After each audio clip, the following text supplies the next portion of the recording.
Well, back onto the highway now. It's unavoidable, but it's been a pretty good run actually. Most of the day has been spent off it, with the exception of a couple of little splurts. So anyway, I've got about 12 kilometres of highway to do. Hi guys, how are you all doing? It's day 29 today. I think it's day 29. It's around there somewhere. I left Wingham yesterday, and I'm held up in a motel in Bulahdelah today. I got here last night late after dark, and I'm here for an extra day, but we'll get to that soon. So, okay, well, I've just left Cranback where I had lunch. I can stop the 10%ers now. It's been enough of them this morning. So, at least it's nice and shady today.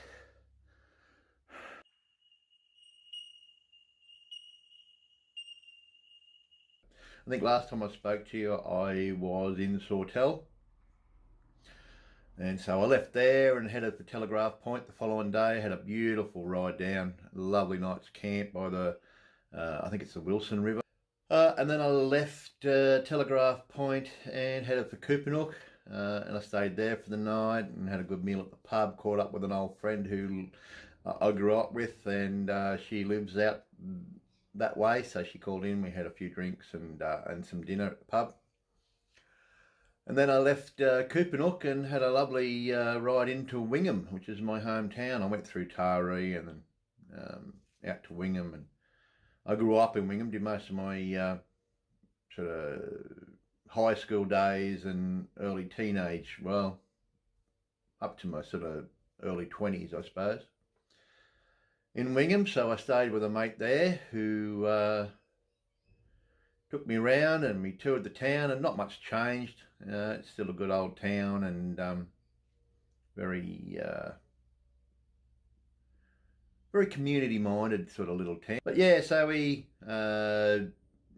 just went out and did a few things on Thursday afternoon when I got there, and then Friday he had to work, so I just sort of went downtown and had a look around town and walk, and caught up with a few people that that I grew up with and that they own businesses in town, and just to say a quick hello. And then a friend of mine had contacted the Wingham Chronicle about my trip, so on the Friday afternoon I had an interview with a lovely lady from the Wingham Chronicle. So making the big time, guys.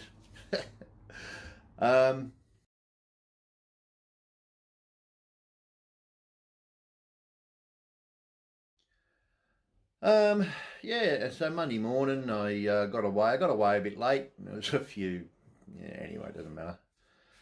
I left my jumper at the RSL club on Sunday night because it had my glasses in it, and so I had to get my, I didn't care about the jumper, but my sunnies are prescription, so I need them, so had to wait around and get them, and got away a bit late, got a puncture just out of town, and again, seems I had missed a little bit of wire in the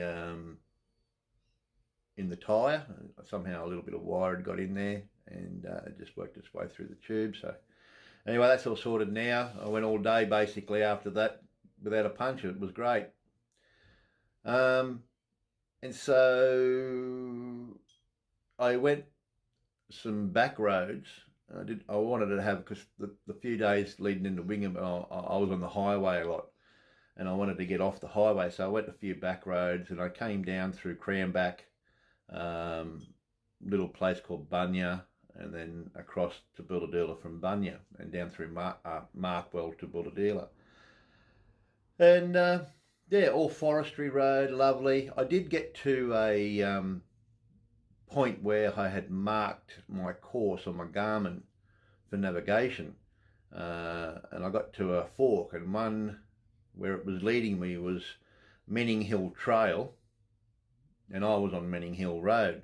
So I looked at the way the trail shot up and the condition of the trail, and I thought no, I'm not going to have another Girraween incident. So I stuck to the road and went off course a little bit. It actually was probably quicker because I would have had to go up a, massive big climb. And so I was heading around. It was a very windy, very narrow road, and so I just took my time. There was a couple of times I just got off the bike and walked and everything, just to stretch and so forth. Most of the hills were rideable, just, I could get off and walk beside the bike every now and then just to stretch my legs and my back and my shoulders and so forth. Anyway, I heard a car and a motorbike coming around the bend toward me, so I moved off the side of the road. And I don't know, maybe you remember last year I got a knee operation done where I had a torn meniscus, medial meniscus, and had to get it, basically my cartilage taken out and a whole heap of other stuff done to the knee. Anyway, so I moved off the side of the road because it was only narrow. I was walking, so they drove past slow, and I waved, they waved, both motorcyclist and the car driver. And as I got up, went to push the bike back up off the side of the road, my right leg just slipped and I came down the full weight of the bike, me onto my knee, and man, it hurt. And that's why I am spending an extra day in Build-A-Dealer today. I was going to camp at the free camp just down the road, but because that held me up, it wasn't too bad riding, but it was painful walking, and then hit a few steep hills where you're really putting, towards the end of the day when I was really putting some pressure on the pedals, it got quite painful. And and I was a bit concerned how it would pull up this morning. So I had to push the next 22 kilometres into town. I was actually starting to look at somewhere to camp. It didn't really matter whether I got to Build-A-Dealer or not. I had plenty of water and so forth. And I was actually starting to look for somewhere to camp maybe when that happened. When that happened, I knew I had 22 kilometres to go. I didn't want to wake up or camp somewhere last night.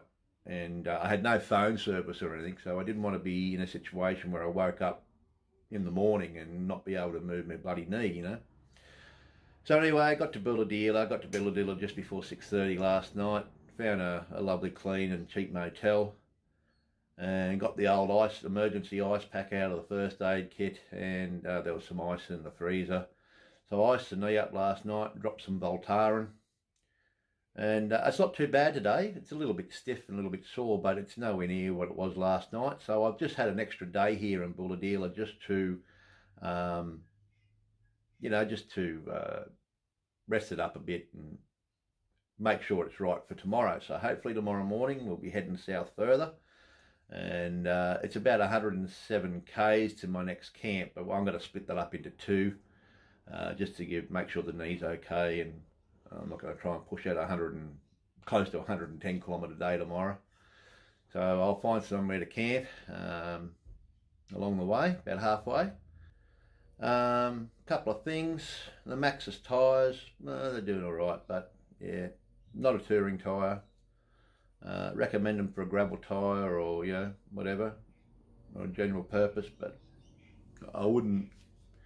But they're doing all right. They're just a bit soft, and even with the tyre liners in it, and the weight they're carrying. I've got a lot of weight at the bike, so yeah, sort of 50-50 there. I was leaning towards them, but but I'll make them do. I've got one spare one left, and I'll pick up another tyre in Sydney when I get there.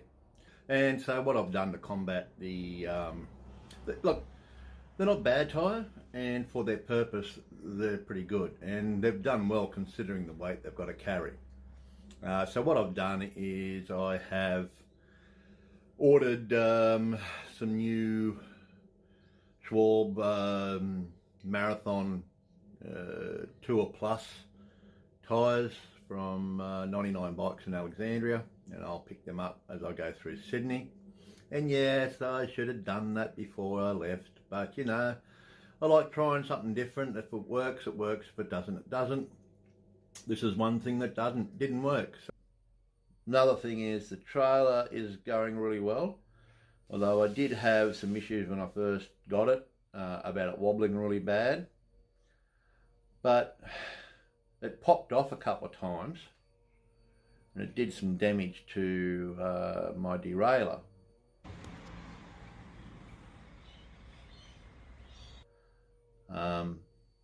And so I adjusted the adjustment screws and tightened them up. I'll go through all this in a full review of the trailer when I get back. But I adjusted the screws, made it tighter, and it's taken all the wobble out altogether, which is good. So I think that the instructions that they give you, you need to go tighter again. That's my opinion, but we'll go through all that when I do the review. Other than that, guys, the knees go all right. Had a lovely, there's a cafe just next door to the motel. Had a lovely brekkie there this morning. I'm doing all right. Trip's going well. Having an awesome time. Had an awesome time catching up with friends. And I thought, while I'm here and sitting down for the day, I might as well chat to my other friends and get a video out. So look, again, having a ball. Yeah, little things go here and there wrong, but you sort them out on the road, and you know, there's not much point in getting shits over it because that just spoils the whole day. You just got to laugh it off and enjoy it for what it is. And you know, since I've torn the itinerary up and just happy to do what I want to do for the day, and I'm even less on a itinerary now because I really wanted to get to Wingham because I'm to catch up with the friends because I know they're trying to organise something.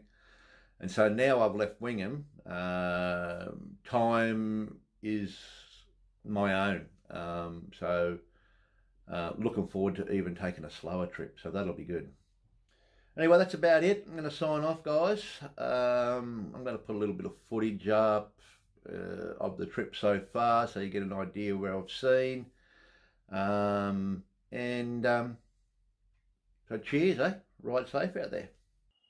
Well, I've reached the Wangwalk Forest. I didn't think I'd make it here today. I miscalculated my route. I thought I had 85 k's to go from Burrell Creek. Adding on another 15 from Wingham was going to be 100, but it was only 66 or 66.6 or something from Burrell Creek. So we've only got about, we've got under 30 k's, under 20, about 29 k's to go to Bulahdelah. So being 3 o'clock, I might make it. Well, slowly making my way up from there. Just got to get up to there and see what happens around the corner. You know, it can be a pain in the arse getting in late, but you know, you see some amazing things, don't you?